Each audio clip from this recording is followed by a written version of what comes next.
I hear a lot of our church leaders and a lot of members even and Christians saying, this is not the mark of the beast. This is not the mark of the beast. And we need to save all of our ammunition, so to speak, and for the mark of the beast. But what we find in Daniel is before there was a test on worship, there was a health test, and that's Daniel chapter 1.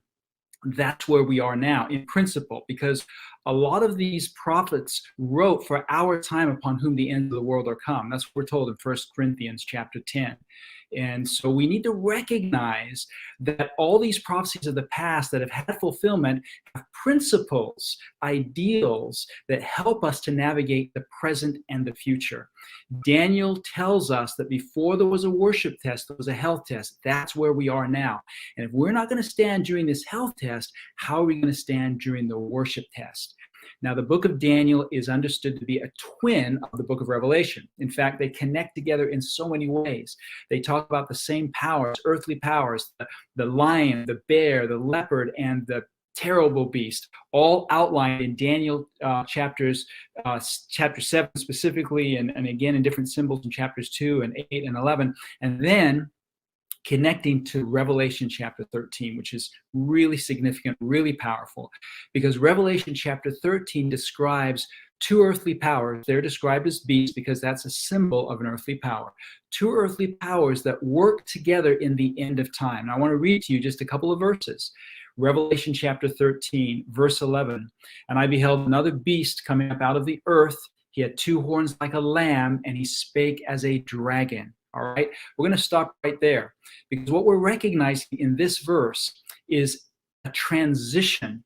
We have a power here that comes out of the earth. Now, we understand as Seventh-day Adventists that this power, this earthly power, is a symbol of the United States of America. We can go into a lot of details about that, but we don't have time right now. But this power is represented as having two horns like a lamb, lamb-like principles of liberty and freedom, conscientious freedom. The principle of civil liberty and the principle of religious liberty is what is symbolized here in these two horns like a lamb. These are the principles that have made this country great, a beacon of light to the whole world, a beacon of freedom to the whole world. But then it says in the same verse, this lamb-like earthly kingdom and power is going to speak like a dragon. That's a transition that's going to take place.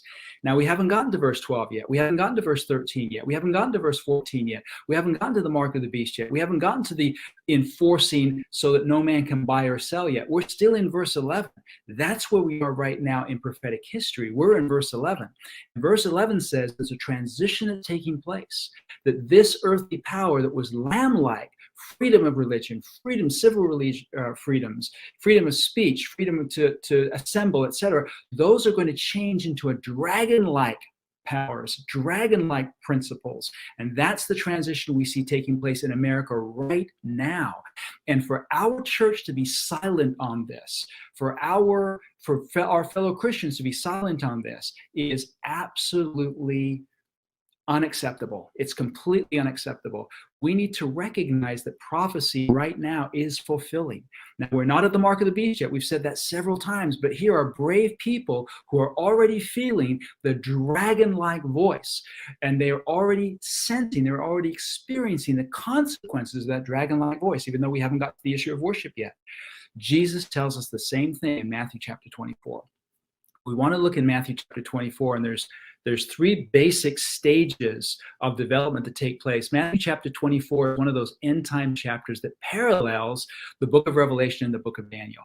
Matthew 24, Luke 21, and Mark 13.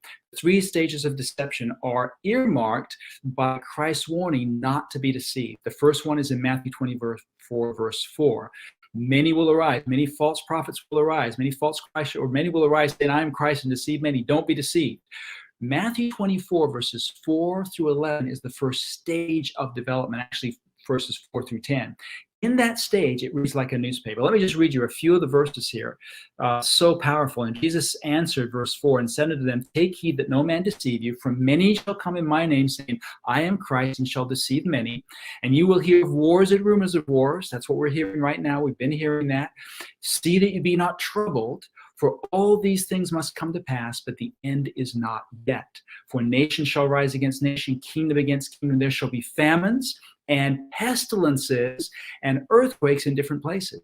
All these are the beginning of sorrows. And then it says in verse 9, then shall they deliver you up to be afflicted and shall kill you, and you be hated of all nations for my name's sake.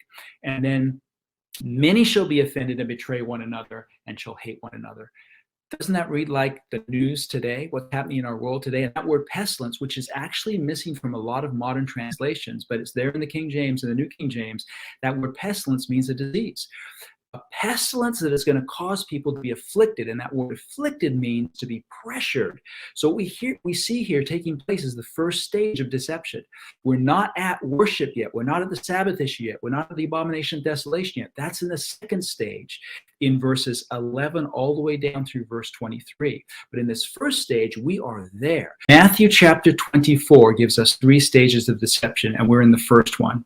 Natural disasters, rumors of wars, pestilence, infectious disease, famines, pressuring, coming from all nations, pressuring in South America, in Asia, in Africa, in Europe, in North America, in Central America, all over this world, people are being pressured because of pestilence. That's where we are right now. We need to recognize that if we can't stand now, how are we going to stand in the second stage and the third stage of deception? The second stage being in the issue of worship, the third stage actually being the personation of Christ by Satan. He's going to show up on this earth in different places, claiming to be Christ, claiming to have made changes in God's law of worship, and deceiving multitudes of people. So when we look at all of these principles, Daniel chapter 1 comes before Daniel chapter 3. The health test comes before the worship test. Matthew chapter 24, the first stage of deception before the second stage of deception. Revelation chapter 13, the transition from the lamb-like principles to the dragon-like principles before the worship issue comes into place and the mark of the beast is enforced. We're seeing all of it right now. We're seeing this transition taking place. All of this right now is prophecy being fulfilled. And we need to wake up. Our church needs to wake up. People need to wake up. We need to realize that these last movements are going to be rapid ones, and this is not about trying to save our ammunition for the future. We need to stand up right now for liberty of conscience, for freedom of conscience. Again, it's not about being vaccinated or not being vaccinated. It's about coercion. It's about force. It's about mandate. It's about standing up against these principles that are dragon-like and standing up for the principles that are lamb-like.